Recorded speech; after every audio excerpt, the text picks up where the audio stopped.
Welcome to the Museum Roadshow. We're back again at the Lund Lutheran Church talking about its history of 125 years.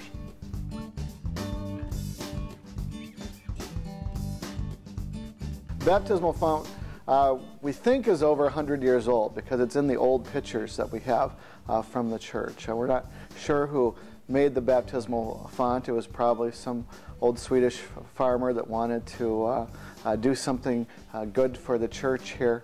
And so it's been an important part of this tradition and probably was moved over from the old building many years ago. Well, I remember the first time that I came to Lund Church was for Christmas in 1927. I was 10 years old, and I was very impressed. It was such a little church, and yet it was so beautifully decorated. They had evergreen boughs over the windows and over the doors.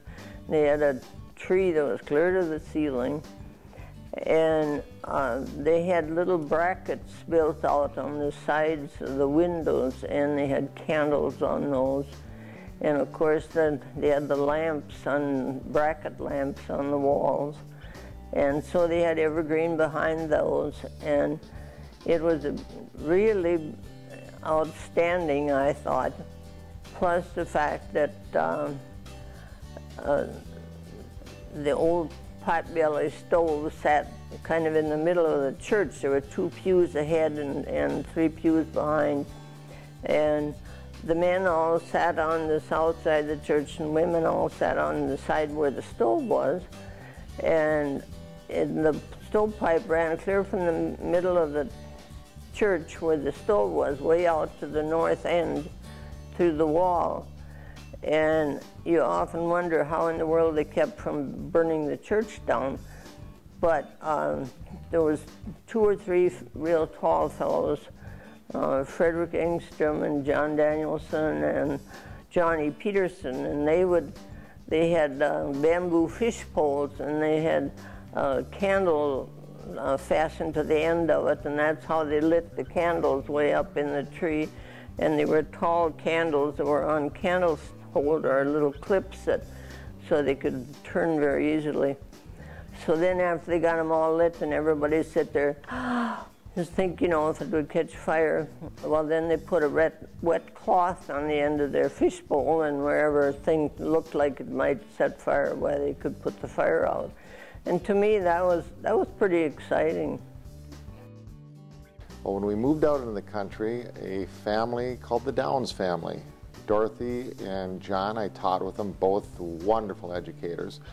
They invited us out to this church, and just to look at it, I fell in love with it. It's the quaintness. It was just a country way about it. The stained glass windows, the smallness of it was just really welcoming right in the beginning. You can see why the church developed here.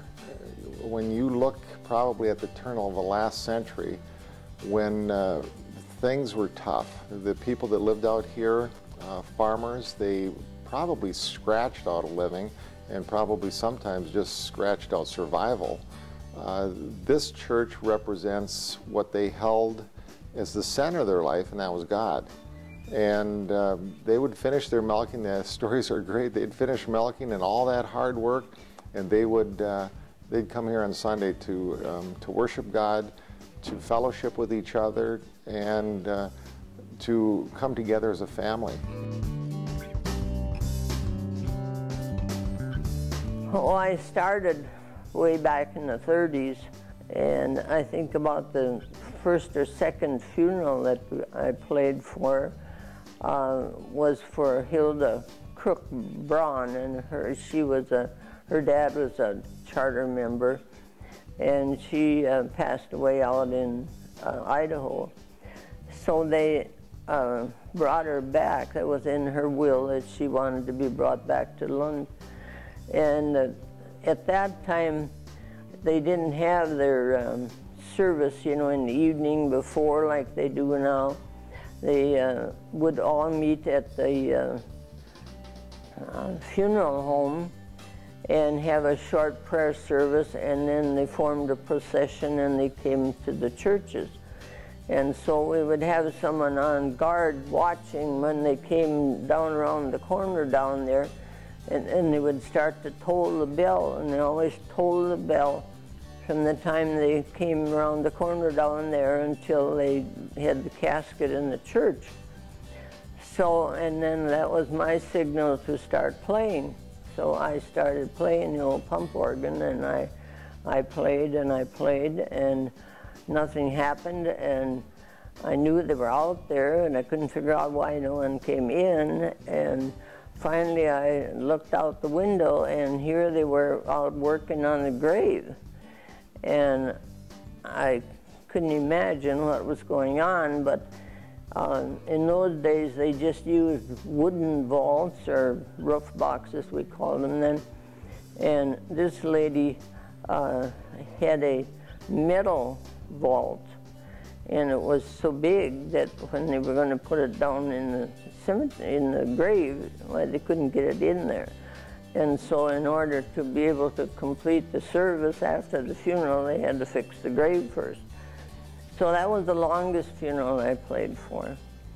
I played off and on at Backy and here, and then later on I played pretty steady for a few years. Meatball. The meatball dinner, I would be remiss if I didn't say something about this.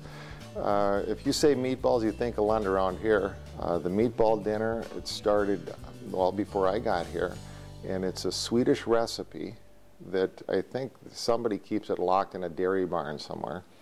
And they get together on a Saturday, they make it up, and the following day they put together a wonderful meatball, lefse, Swedish dinner, where literally hundreds of people come by and just enjoy the good smells and tastes, usually on a cool fall evening.